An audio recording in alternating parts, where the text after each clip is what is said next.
Just a thought for Resurrection Sunday. You know, there's some things that are recorded in all the Gospels. Some are unique to certain Gospels. So the resurrection is something that's told in different ways, all four Gospels. And we're going to be in Mark's Gospel today.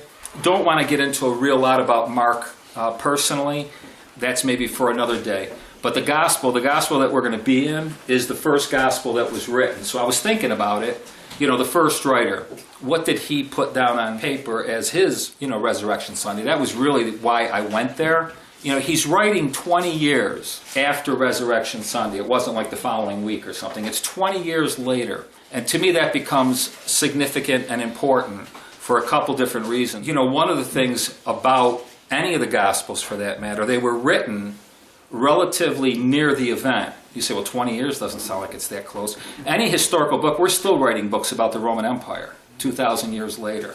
20 years for a history book is very, very close. And it's very dangerous because when you write, if I was to write, or anybody in here was to write a book, let's say about our current political climate, or let's say the last 50 years, there's a lot of us in the room that would be able to say that's not true. That didn't happen. What's he talking about? He made that up. But these guys were writing at a time where the people would have been able to say, that didn't happen. I was there. That never happened. And we don't have any accounts at all of anybody ever refuting the Gospels. See, because within 20 years, a lot of the people were still alive, weren't they? People that were teenagers or in their 20s, they're still alive. So Mark is writing what historians would consider pretty close to the event. 20 years is close. And it really throws it all out there for anybody else who was around to say, yeah, that happened or it didn't happen. So that becomes important looking, and for something really that I want to say today, the 20 years means something as well. Most scholars agree upon is that because Mark was a disciple of Peter, when you're reading the Gospel of Mark, you're probably hearing a lot of Peter, the way Peter would have told Mark the different things that happened, because Mark wouldn't have been there. He would have been very young. So when you're listening to and reading the Gospel of Mark, from now on you can think in terms of looking at it, figuring out what did Peter dictate, what did Mark pick up from, somebody else kind of thing. Because a lot of it he wouldn't have experienced. So they're kind of interesting things just about the Gospel of Mark in general. Like I say, I'm taking it from a point of view of it being the first gospel that was written about the resurrection itself. So, Danielle, would you read the first 8 verses of Mark 16? Now when the Sabbath was past, Mary Magdalene, Mary the mother of James, and Salome bought spices that they might come and anoint him. Very early in the morning on the first day of the week, they came to the tomb when the sun had risen. And they said among themselves, "Who will roll away the stone from the door of the tomb for us?" But when they looked up, they saw that the stone had been rolled away, for it was very large. And entering the tomb, they saw a young man clothed in a long white robe, sitting on the right side, and they were alarmed. But he said to them, "Do not be alarmed. You seek Jesus of Nazareth, who was crucified. He is risen. He is not here. See the place where they laid him. But go tell his disciples and Peter that he is going before you into Galilee. There you will see him, as he said to you." So they went out quickly and fled from the tomb. They trembled and were amazed. And they said nothing to anyone, for they were afraid. And that's it. That was Mark's 16th chapter. Now, all of you probably have Bibles that have a lot more verses that were added later. And that becomes, kind of important to realize that actually what Mark wrote ended right there. And then nobody really knows when the added text was made.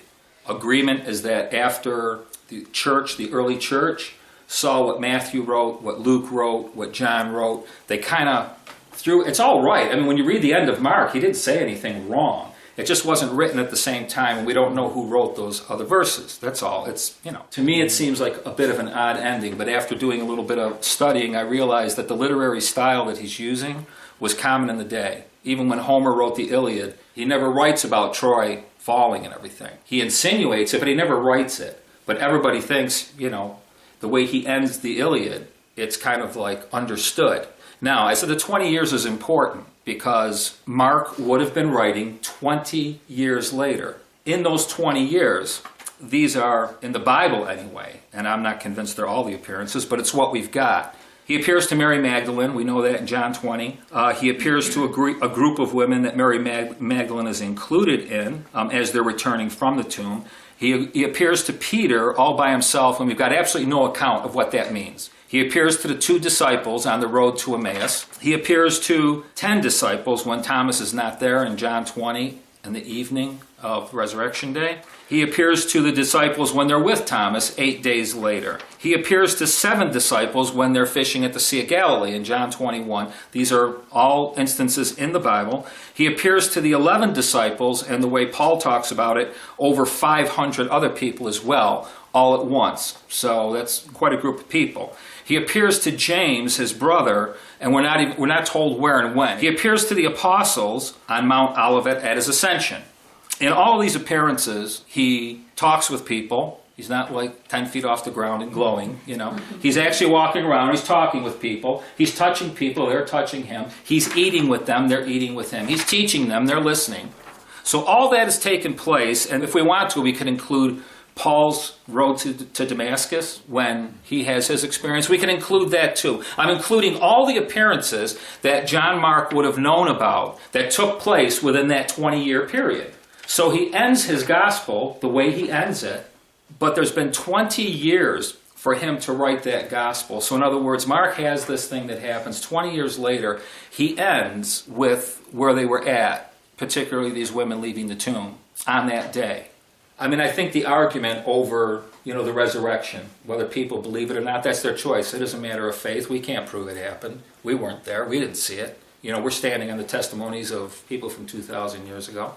But, the idea that it didn't happen, there's just so many appearances, it's ridiculous. I'm not convinced they were all liars, personally, But there's a couple of thoughts I've got regarding, this ending in Mark's account.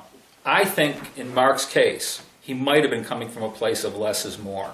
In other words, instead of ending his gospel like he could have, because he wrote it 20 years after all these appearances, he could have started ripping off every appearance I just ripped off. He could have listed all those things. He could have said a ton of stuff. He could have talked about the day of Pentecost. He could have talked about the early church. He could have talked about his missions trip. He could have included all of that, but he didn't. And it's almost like, listen, I'm not trying to write a history book. That was never my intention, was to give you historical facts. My intention was to give you the truth.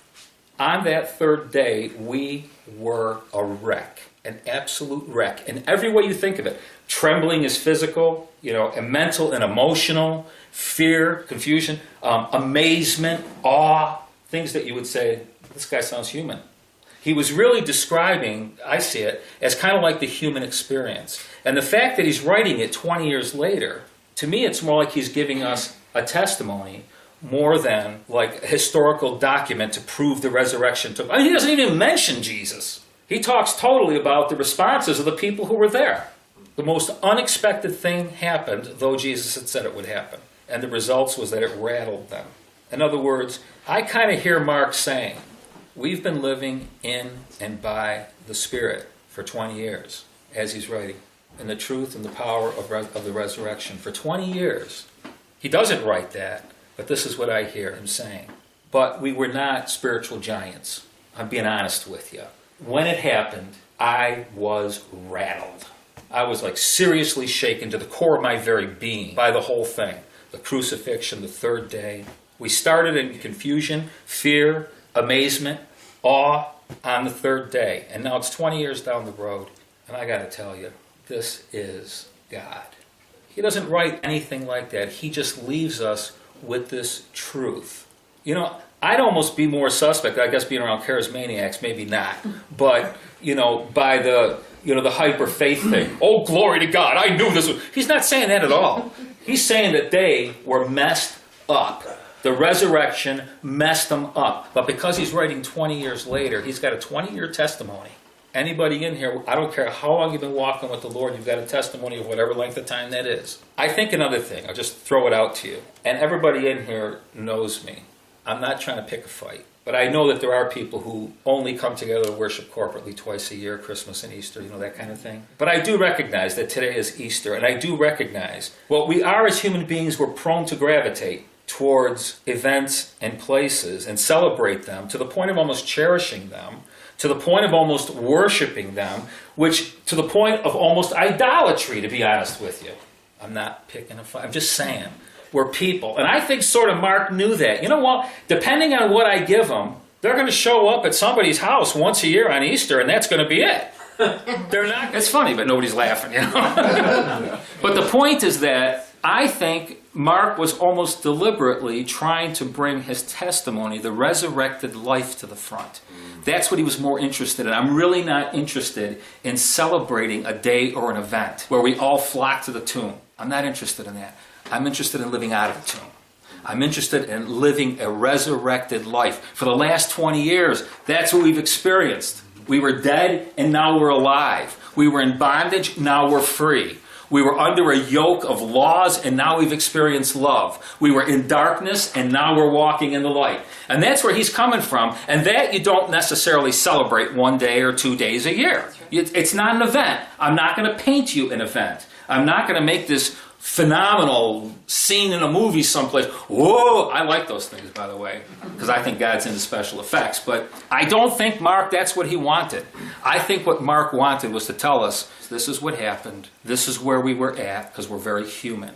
And by virtue of the fact that I'm even writing it to you, tells you I've been living by something for 20 years, and however more I'm going to live, that's what I've been living by. That's what my word, my testimony, is actually really about here. It is about the resurrected Christ, who doesn't even appear in his gospel, but it's the impact on our lives. What good is a resurrected Christ if he's gone to heaven and he's sitting up there and watching this thing like it's a ball game and, oh, well, just wait and eventually you're going to die and, you'll be... No, he's actively involved in our lives. That was the whole point. And I think that's kind of like where Mark is sort of coming from. Let me just elaborate a little bit on that. This is Mark's gospel. We've already read the way it ends. The book of James was the first book written that we consider part of the New Testament. Never mentions the resurrection, never mentions the appearance. If he was sitting here and say, well, why would I? Everybody knows that. If you read the book of James, it becomes almost like a nice little warning about some things, encouragement others, about our faith, works, a variety of things. He's speaking into what a resurrected life looks like. That's what he's doing.